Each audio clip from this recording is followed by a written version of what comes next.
Hello students. तो आज मैं आपके लिए सॉल्यूशन लेकर के आया हूँ गोल्डन लीव्स क्लास 4th की जो किताब है इसके चैप्टर 3 का सॉल्यूशन। चैप्टर 3 का नाम है फिलिप लूज एवरीथिंग। तो लेफ़्ट साइड में आप अपनी किताब का कवर देख रहे हो, मैं चैप्टर 3 पर आपको लिए चलता हूँ। तो ये आ गया चैप्टर 3, है ना। अब इसका क्वेश्चंस देखते हैं और इसके आंसर को आपको पढ़ करके समझाते हैं। तो यहाँ से हम लोग सॉल्व करना शुरू करेंगे। सो your first question is number these events in the order in which they occurred in the story. So you can see that यहाँ मैंने नंबर्स लिख रखे हैं, है ना। ये सारे के सारे इवेंट्स हैं। तो इसकी रैंकिंग है 3, ये है 4, ये है सेकेंड इवेंट, और ये है 5th इवेंट, और ये है फर्स्ट इवेंट, और ये है 6th event. Now question number 2, answer these questions. ये डिस्क्रिप्टिव क्वेश्चन है, इसका आंसर मैंने लिख करके रखा है और आपको पढ़ करके समझाता हूँ।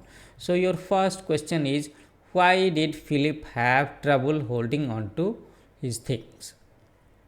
यहाँ भी क्वेश्चन लिखा हुआ है, छोटा सा जवाब, Philip had trouble holding on to his things because his things liked to run away from him.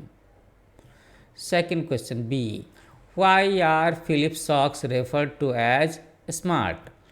तो इसका आंसर है Philip's socks are referred to as smart because they had planned their escape well without getting caught by Philip.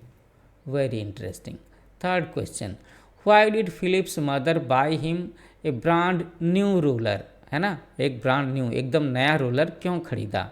इसका answer है Philip's mother bought him a new roller because his teacher had asked to bring it in the class the next day. अगले दिन teacher ने कहा था कि एक नया रोलर लेकर के आना है। स्टूडेंट्स, आप देख रहे होंगे कि मैंने ना क्वेश्चन का आंसर बहुत ही क्रिस्प और बिल्कुल छोटा छोटा रखा है ताकि आप आसानी से याद कर सको। Okay, so now we will move to the next question. Next question होगा डी। तो डी में क्या लिखा है, how did Philip brand new roller try to run away, है ना। उसके नए रोलर ने भी उसके पास से भाग जाने की कोशिश कैसे की। तो इसका आंसर है Philip's brand new roller tried to run away by growing arms and feet, है ना। उसके हाथ पैर लंबे हो रहे थे। इट अनटाइड इट सेल्फ, उसने अपने आप को खोल लिया।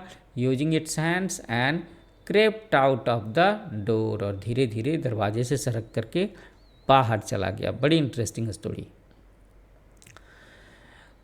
अगला क्वेश्चन है E, why did Philip's parents never yell at him for losing things any more, है ना। क्वेश्चन है कि फिलिप के पेरेंट्स उसके ऊपर क्यों नहीं चिल्लाते थे अगर उसकी कोई चीज़ गुम हो जाती थी तो, और उसके बाद से उन्होंने उसके ऊपर चिल्लाना क्यों छोड़ दिया।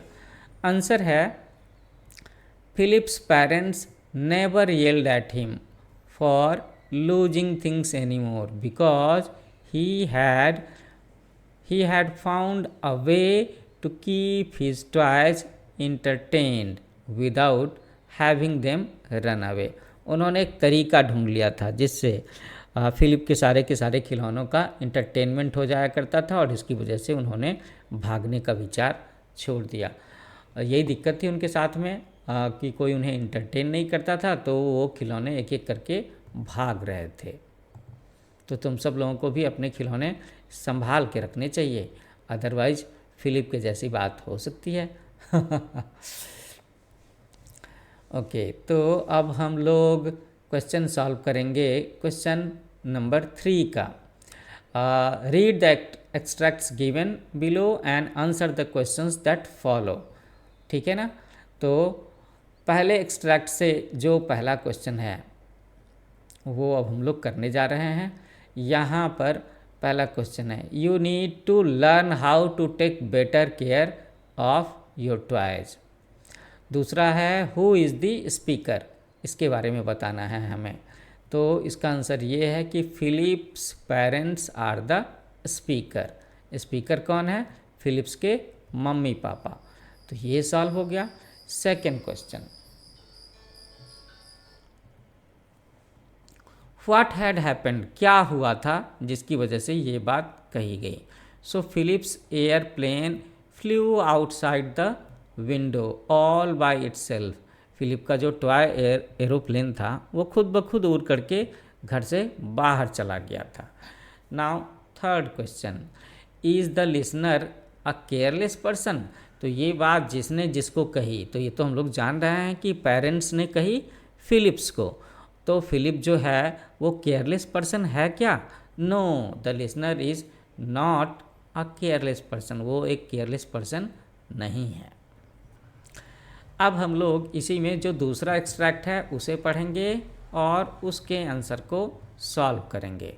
तो दूसरा एक्सट्रैक्ट है the kind of socks that can't climb out of a sock drawer. इसमें हमें ये बताना है कि हु इज़ द स्पीकर। इसका आंसर है फिलिप इज़ द स्पीकर। इसका सेकेंड क्वेश्चन है to what question was the speaker responding. तो स्पीकर किस क्वेश्चन का जवाब दे रहे थे, है ना? So the speaker was responding to his mother's question as to what kind of socks he wanted. वो एक्चुअली में अपने माँ के क्वेश्चन का जवाब दे रहा था और बता रहा था कि उसे किस तरह के मोजे चाहिए। Okay, third. अब थर्ड क्वेश्चन क्या है? थर्ड क्वेश्चन है कि what exactly did the speaker mean by saying these words. ऐसा कह कर के स्पीकर ने क्या बताने की कोशिश की? तो आंसर है the speaker mean he wanted the kind of socks that do not speck on its own, do not escape on its own, है ना? स्केप, बच निकलना, भाग निकलना। तो स्पीकर ये बताना चाहता था कि उसे ऐसे मोजे चाहिए जो खुद ब खुद भाग करके ना चले जाएं। सो स्टूडेंट्स, इसके साथ ही ये सॉल्यूशन वीडियो यहाँ पर समाप्त होता है। नीचे आप देख सकते हो मेरे कोचिंग सेंटर का नाम, जिसका नाम है new age coaching. So I hope आपको ये सॉल्यूशन वीडियो अच्छा लगा होगा। मैंने छोटे छोटे जवाब लिखे हैं ताकि आप यूनिट टेस्ट 1 में अच्छे से आंसर याद करके लिख सको। तो ये वीडियो आपको लाइक करना है और एक प्यारा सा कमेंट लिखना है, अपने दोस्तों को भी बताना है। और अगर सब्सक्राइब नहीं किया तो जल्दी से सब्सक्राइब करो। चैनल का नाम new age coaching. So thank you for watching. मिलते हैं नए वीडियो में किसी चैप्टर के एक्सप्लेनेशन को लेकर के, समरी को लेकर के या सॉल्यूशंस को लेकर के। Happy learning with new age coaching.